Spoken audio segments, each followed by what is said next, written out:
খুলনার নতুন কারাগার চালু হবে আজ। প্রথম ধাপে ১০০ বন্দীকে স্থানান্তরের মধ্য দিয়ে শুরু হচ্ছে কারাগারের কার্যক্রম। পাশাপাশি পুরনো কারাগারটিও চালু থাকবে। গাজী দুলালের ক্যামেরায় খুলনা বিভাগীয় প্রতিনিধি মোহাম্মদ অসীমের তথ্য ছবি নিয়ে ডেস্ক রিপোর্ট। নির্মাণ প্রকল্প শুরু হয় ২০১১ সালে। সেই কাজ শেষ হলো ১৪ বছরে। ৮ বার সময় বৃদ্ধি ও ২ দফা সংশোধন শেষে চালু হচ্ছে খুলনার নতুন কারাগারের কার্যক্রম। সিটি বাইপাস সড়কে প্রায় ৩০ একর জমির ওপর কারাগারটির নির্মাণ ব্যয় ২৮৮ কোটি টাকা।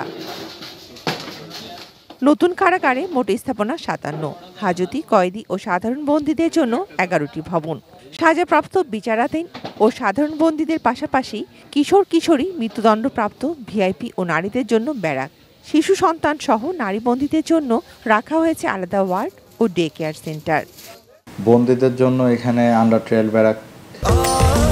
স্বাস্থ্যকর অল টাইম ফ্যামিলি কেক, সব সময় অল টাইম হেলদি লাইফ।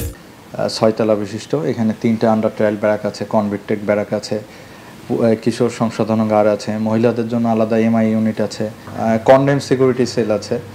এইরকম আরও স্থাপনাগুলো করা হয়েছে সর্বাধুনিক সুযোগ সুবিধা সম্বলিত একটা আধুনিক কারাগার। কিছু কাজ বাকি থাকায় আপাতত ১০০ পুরুষ কয়েদিকে স্থানান্তরের মধ্য দিয়ে শুরু হচ্ছে নতুন কারাগারের কার্যক্রম। পর্যায়ক্রমে পুরাতন জেলা কারাগার থেকে অন্যান্য হাজতি ও কয়েদিদের আনা হবে। তবে নতুন পুরাতন মিলে চালু থাকবে 2টি কারাগারই। মেট্রোপলিটন ম্যাজিস্ট্রেট, মেট্রো দায়রা জজগুলো, এই ধরনের আসামিগুলো এই কোর্টে যারা হাজিরা দিবে মেট্রোগুলা এইখানে থাকবে।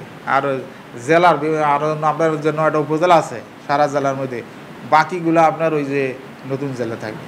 নিরাপত্তার দায়িত্বে থাকা কারারক্ষী স্বল্পতা ছাড়া নতুন কারাগারে আর কোনো সংকট দেখছে না কারা কর্তৃপক্ষ। Shakila Aziz, desk report, ATN news.